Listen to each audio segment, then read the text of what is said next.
Բարև ձեզ հարգելի ռադիո լսողներ, ինչ է իրենից ներկայացնում կոռուպցիան և կաշառակերությունը, ինչով են դրանք իրարից տարբերվում։ Հայաստանում կոռուպցիայի ծավալները նվազել են, թե աճել։ Թեմայի շուրջ զրուցելու համար Ասպարեզ հանրային ռադիոյի տաղավարում հյուրընկալել ենք տնտեսագետ Զոյա Թադևոսյանին։ Բարև ձեզ, տիկին Թադևոսյան։ Բարև ձեզ։ Նախ խնդրեի մանրամասնել, թե ինչով է տարբերվում կաշառակերությունը կոռուպցիայից։ Նախ կոռուպցիան, եթե մենք հենվենք դասական սահմանման վրա, ինչպես ընդունված է ընդհանրապես այդ մասին խոսելիս տալ սահմանում, դա պաշտոնատար անձի կողմից իր պաշտոնական դիրքի, իրավասությունների, իրեն վստահած իրավունքների չարաշահում է եւ նպատակը անձնական կամ կորպորատիվ շահերի բավարարում է։ Հայտնի է, որ նման չարաշահումները երբեք չեն կարող տեղի ունենալ օրենսդրությունը եւ բարոյական նորմերը չոտնահարելու ճանապարհով։ Դրանք պարտադիր ոտնահարվում են եւ դա արդեն վերածվում քրեական հանցագործության։ Իսկ կաշառքը, կաշառակերությունը դա կոռուպցիայի ձև է եւ դա համարվում է հափշտակության հետ միասին կոռուպցիայի ամենավտանգավոր ձևը։ Նույնն է, օրինակ, կաշառքը մեզ մոտ ընդունված է տալ հատկապես ընտրողներին եւ ընտրողների ձայները գնելը համարվում է դարձյալ քրեական հանցագործություն։ Դա այդքանը կարող եմ ասել կոռուպցիայի եւ կաշառքի մասին, այսինքն կաշառքը դա կոռուպցիայի տարատեսակ է։ Եթե մեկը պաշտոնական դեպքի չարաշահում է, մյուսը արդեն հանդես է գալիս որպես գործիք, իրականում, գործնականում այդ կոռուպցիան դրսևորելու, կոռուպցիոն երևույթին գործնական տեսք տալու ձև։ Ես ավելի մանրամասնեմ կոռուպցիոն բուրգի ստորին հատվածում, որը համարվում է կենցաղային կոռուպցիան, այստեղ ավելի շատ է կաշառքը տեղի ունենում։ Դա հատկապես շարքային քաղաքացիների եւ չինովնիկների միջև տեղի ունեցող գործարքի ձև է, որի մեջ մտնում են տարբեր տիպի նվերներ, ծառայությունների իրականացում, եւ որը ուղղված է պաշտոնատար անձին եւ նրա ընտանիքին։ Եվ հենց այս մակարդակում էլ դրսևորվում է նիպատիզմը։ Իհարկե նիպատիզմը կենցաղային մակարդակով, երբ որ ավելի ընդլայնվում է եւ գնում արդեն բուրգի եւ ասենք բուրգի երկրորդ մակարդակ, այստեղ արդեն որը գործնական կոռուպցիայի միջոցով է տեղնում կամ ինչպես ասում են բիզնես կոռուպցիայի միջոցով, նեպատիզմը վեր է ածվում արդեն ավելի լուրջ կոռուպցիայի։ Դա ինչ է։ Դա այն դեպքն է, որի ժամանակ արդեն պաշտոնատար անձիկ ամենակարևոր պաշտոններին նշանակում են իրենց բարեկամներին, ծանոթներին, ընկերներին եւ դրանով ավելի մեծ հնարավորություն են ստանում քաղաքական իշխանությունը իրենց ձեռքը պահելու։ Իսկ ամենաբարձրագույն այդ կոռուպցիայի գագաթում էլ գտնվում են բարձրագույն իշխանությունները, ինչպես նաև գերագույն դատավորները, որոնք օգնում են այս բարձրագույն իշխանություններին իրենց իշխանությունը ամրագրելու, իրենց կոռուպցիոն վարքագիծը արդարացնելու եւ կոռուպցիան ավելի խորացնելու, դրանով իսկ իրենց իշխանությունը երկարաձգելու համար։ Այս ճանապարհով իշխանությունները այդքան երկար էլ չեն կարողանում պահել իրենց իշխանությունը, որովհետև կոռուպցիան ի վերջո քայքայում է պետությունը։ Կոռուպցիայի արդյունքում ժողովրդավարական ինստիտուտները սկսում են քայքայվել։ Դա տանում է նրան, որ ոչնչանում է տնտեսական մրցակցությունը, խոսքի եւ ընտրությունների ազատությունը,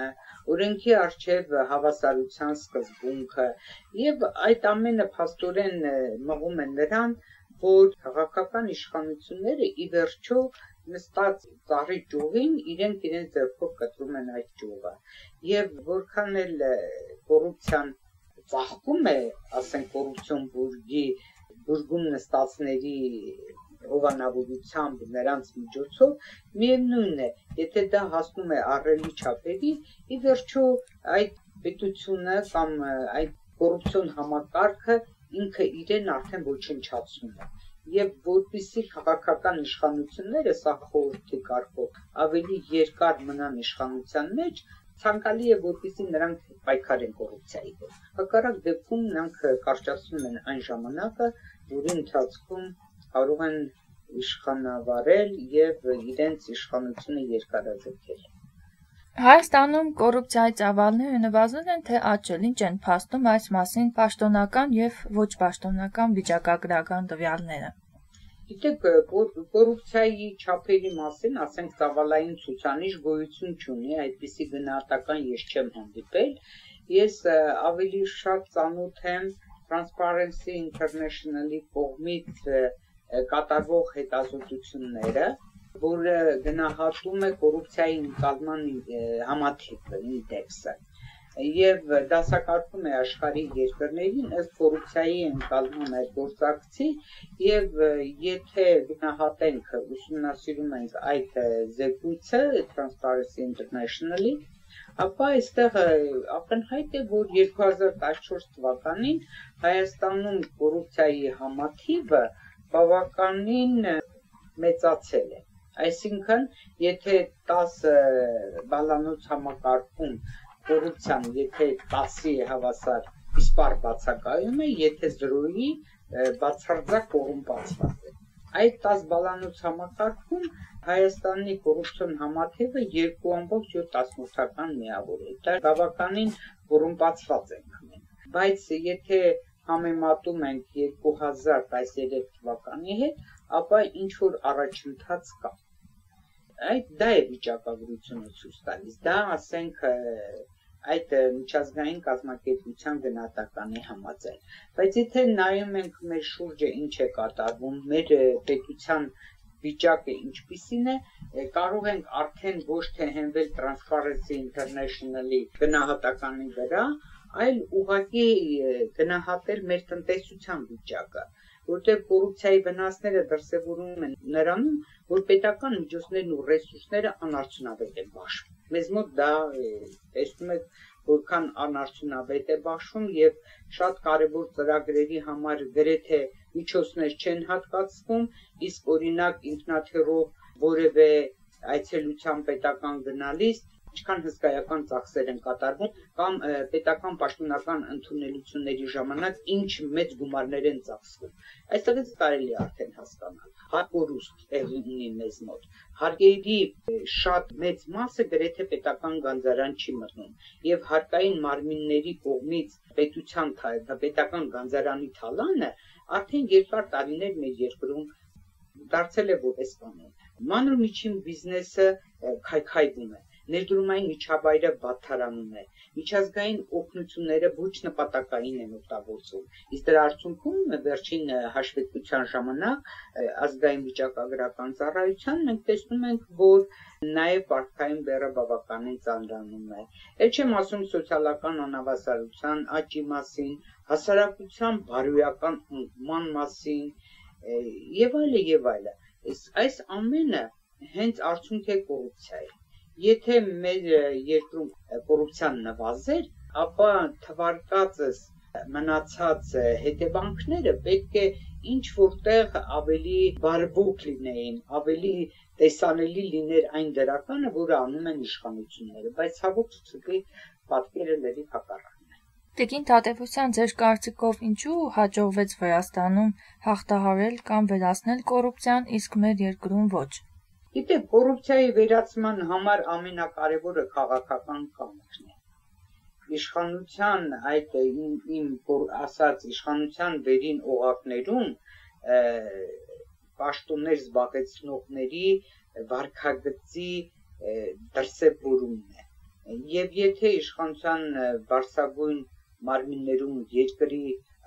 առաջին մարդը, որը մենք համարում ենք երկրի նախագահին, նա կոռումպացված չէ եւ նա պայքարում է կոռուպցիայի դեմ, այս պարագայում կոռուպցիան բոլոր ռիսկերը հաղթահարվում են եւ հասարակությունը ավելի հակված է լինում օրենքի եւ օրինականության շրջանակներում գործելու կողմը։ Եվ մենք Սաակաշվիլի իշխանության տարիներին դա տեսանք Վրաստանում, որ իրականում կոռուպցիան բավականին հաղթահարված էր եւ հենց այդ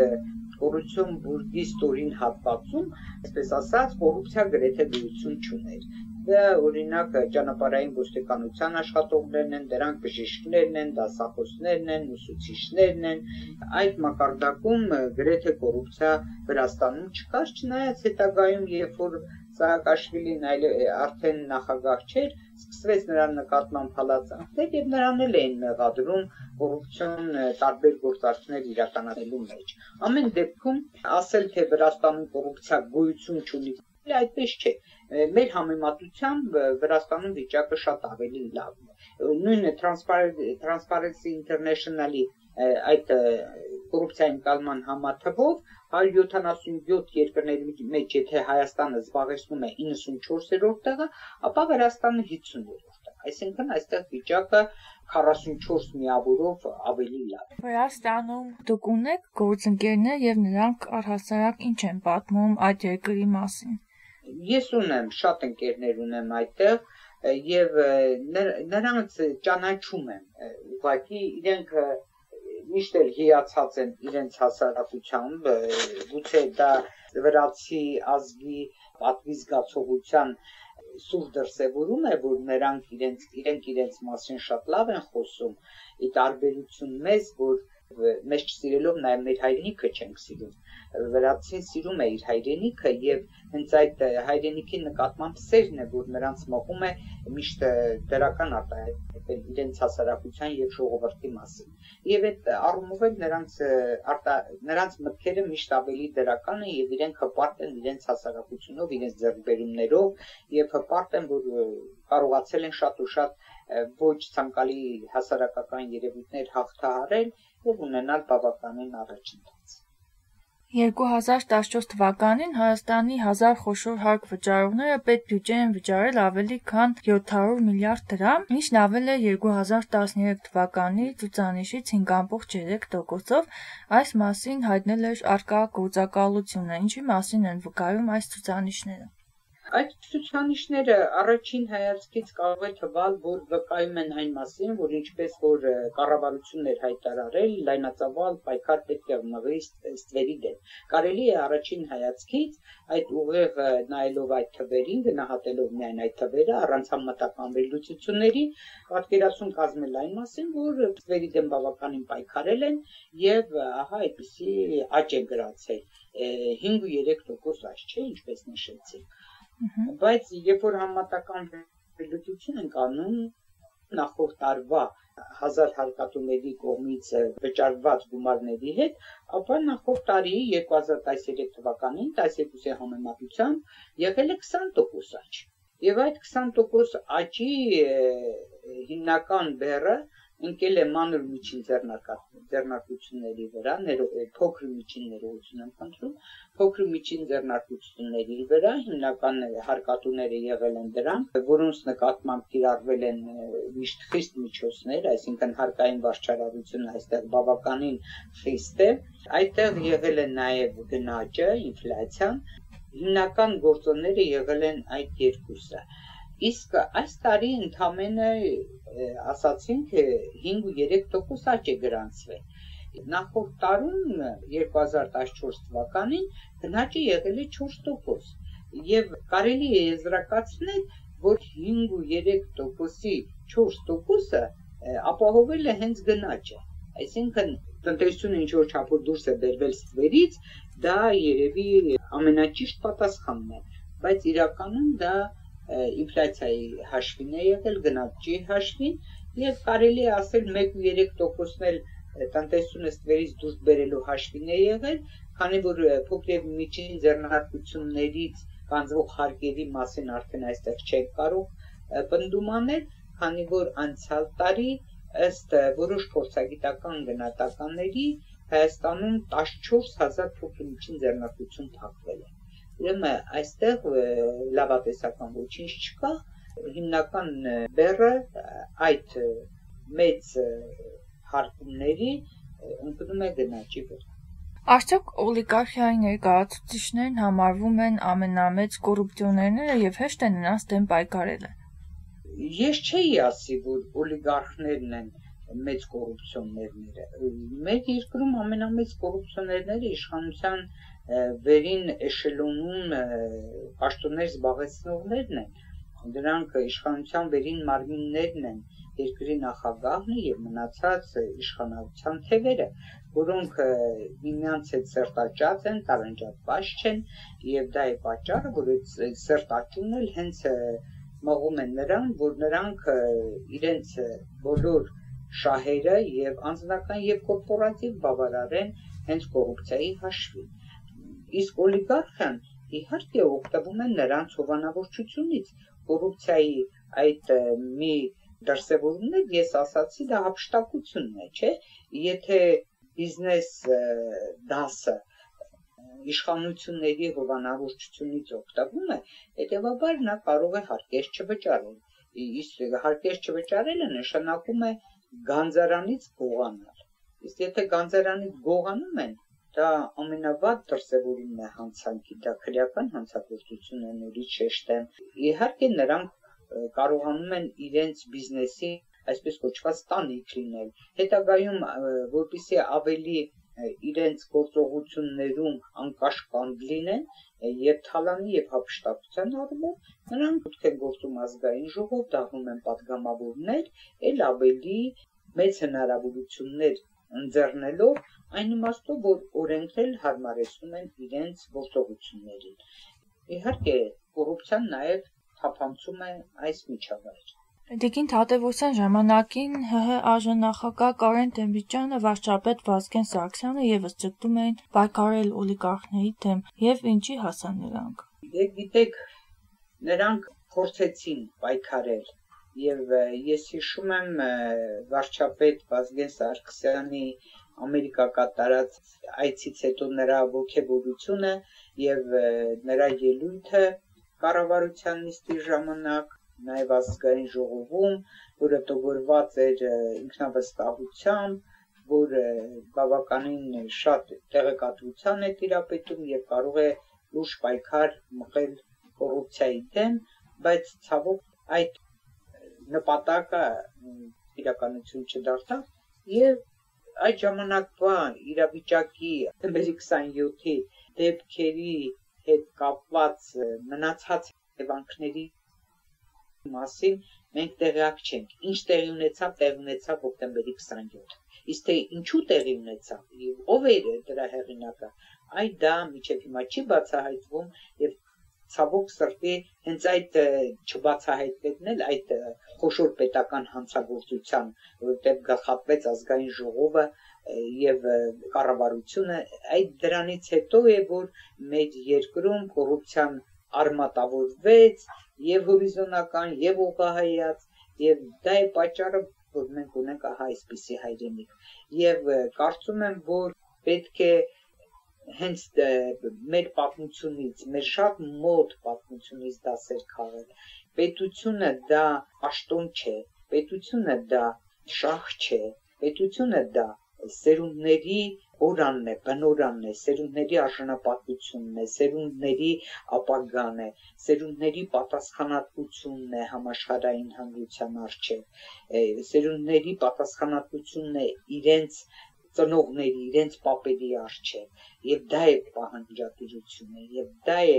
ինքնավստահությունը, եւ դա է արժանապատվությունը, եւ եթե մենք դա չենք հասկանում, մենք պարզապես կամած օր, ժամ առ ժամ մենք հայրենիք ենք կորցնում եւ կարծում եմ որ քաղաքական այրերը պետք է ավելի մոռանան իրենց գրպանային շահերի մասին եւ մտածեն ամենաբարձրագույն եւ սուրբ շահի մասին դա պետական շահն է դա իմ համոզմունքն է եւ ես ընդունում եմ որ առանց պետության պետական շահի առանց հայրենիքի նկատմամբ սիրո հնարավոր չէ ոչ երեխա դաստիարակել ոչ սերունդ դաստիարակել ոչ ապրել մարդավայել եւ ոչ էլ մտածել վաղվա օրվա մասին եթե դու մի տան մեջ ես որի տանիքից անընդհատ կաթում է որի պատերը ճաք են տվել որի հատակը սառն է դու այդ տան մեջ ապրելու ցանկություն չես ունենա, առավել եւս մի փոքր ֆորս մաժոր, ու այդ տանիքը գլխիդ է թափվելու։ Ուրեմն, քանի դեռ տունդ ու պատերդ կայուն չեն, դու չես կարող վստահ ասել, որ ես տուն ունեմ, իսկ ամեն մարդու համար եւ մարդը կենթանական աշխարհից հենց տարբերվում է նրանով, որ առաջին իր բունն է, տունն է շինում, իր օջախն է ամրացնում, հետո նոր մտածում է մնացած հաճույքների մասին։ Իսկ մեր բոլորի համար, մեր հայազգի համար, մեր տունը մեր պետությունն է։ Եթե մենք չունենք ուժեղ պետություն, մենք չունենք վաղվաղուր, մենք չունենք ապագա։ Եվ վերջին հարցը տամ, արդյոք ամբողջ աշխարհում օլիգարխիան հանդիսանում է հիմնական ֆինանսական շարժիչ ուժը։ Այո, ամբողջ աշխարհում ցավոք սրտի այդպես է։ Օլիգարխիան շատ հզոր քաղաքական հենարան է ընդհանրապես համաշխարհային տնտեսական զարգացումներում, համաշխարհային քաղաքականության մեջ եւ ընդհանրապես օլիգարխիան դա համաշխարհային աշխարհակարգը ձևավորողն է եւ համաշխարհային քաղաքականությունը ուղղորդողը, բայց խոսքը գնում է այն օլիգարխիայի մասին, որը իրականում հզոր դերակատարություն ունի աշխարհում։ Ես կարող եմ այդ առումով հիշեցնել 1954 թվականին ձևավորվեց Բիլդերբերգյան ակումբը հոլանդական մի քաղաքում եւ այդ կազմակերպությունը միավորում է համաշխարհային օլիգարխներին։ Այս կազմակերպությունն է որոշում, թե ինչպիսին պետք է լինեն ինչպիսին պետք է լինի այս կամ այն երկրի դերակատարությունը համաշխարհային աշխարհաքաղաքական, աշխարհատնտեսական զարգացումներում։ Կառավարում են իրականում այդ օլիգարխները։ Դրանք հզոր մեծահարուստներն են, որոնց ձեռքին կան լծակներ եւ որոնք ուղղորդում են բոլոր մեծ եւ փոքր պետությունները։ Իհարկե, նրանց հետաքրքրության շրջանակը մեծ պետություններն են, հարուստ պետություններն են, նրանց հետաքրքրության շրջանակները նարկոբիզնեսն է եւ այլ մեծ եկամուտներ բերող բիզնեսները, եւ մենք եւ մեր օլիգարխները նրանց հետաքրքրության շրջանակներում կանք այնքանով, որ կարող է մեր տարածաշրջանում որոշակի այլ խնդիրներ ունենան եւ մենք այդ տարածաշրջանային խնդիրներին ինչ որ չափով օգտակար լինենք։ Ես ուզում եմ այդ օլիգարխ բառի տարբերությունը հայաստանյան օլիգարխների եւ համաշխարհային օլիգարխների սահմանազատել, որ չմտածեն թե մեզ մոտ օրինակ Սամվել Ալեքսանյանին եթե օլիգարխ անվանենք, ապա նա կարող է համեմատել Դյուպոնի կամ Ռոքֆելլերի հետ։ Երբեք այդպես չի, եւ նրանք նույնիսկ չեն պատկերացնի, որ կարող է ձեռնոցի դեր խաղան այդ օլիգարխների մեջ։ Ընդհանրապես աշխարհը ղեկավարում է հենց կոռուպցիա։ Ես ձեզ ասեմ, եւ այդ կոռուպցիայում հատկապես մեծ է նաեւ միջազգային կառույցների դերակատարությունը։ Դրա համար բավական է կարդալ Ջոն Պերկինսի տնտեսական մարդասպանի խոստովանությունը գիրքը, որտեղ նա գրում է այն մասին, թե ինչպես են այդ կազմակերպությունները օգնության ծրագրերի անվան տակ զարգացող երկրներին տրվող տրիլիոն դոլարների ետ վերադարձնում վերազգային կորպորացիաներին կամ ուղղում են իշխող կլանների հարուստ ընտանիքների գրպանները։ Ահա հենց սա խոսում է այդ օլիգարխիայի եւ վերազգային այդ կազմակերպությունների ֆինանսատնտեսական կապի եւ նրանց սերտաճման մասին։ Եվ այստեղից էլ հետեւություն, թե ովքեր են կառավարում աշխարհը եւ ովքեր են տնօրինում աշխարհի փողերը։ Ես ձեզ ասեմ, որ ներկայում օրինակ միջև 20-րդ դարի 50-ական թվականները կոռուպցիա գրեթե չկար, կամ կոռուպցիայի մակարդակը ցածր էր աշխարհում, այդպիսին չէր, ինչպիսին այսօր։ Բայց ինչքան աշխարհը զարգանում է, ինչքան քաղաքակրթությունը ավելի խոր արմատներ է գցում, այնքան ավելի կոռուպցիան դառնում է գլոբալ երևույթ։ Եվ այսօր նա իրականում գլոբալ երևույթ է։ Գլոբալ է հատկապես եվրոպական երկրների համար։ Այստեղ բավականին մեծ կոռուպցիոն ռիսկեր կան, որը հաղթահարել բավականին դժվար է։ Դրանում մեծ ազդեցություն ունեն հենց այդ օլիգարխիայի ներկայացուցիչները։ Շնորհակալություն, հարգելի ռադիո լսողներ։ Հիշեցնենք, այսօր Ասպարեզ հանրային ռադիոյի եթերում հյուրընկալել ենք տնտեսագետ Զոյա Թադևոսյանին, հաղորդումը վարեց Անահիտ Սիմոնյանը, ցտեսություն։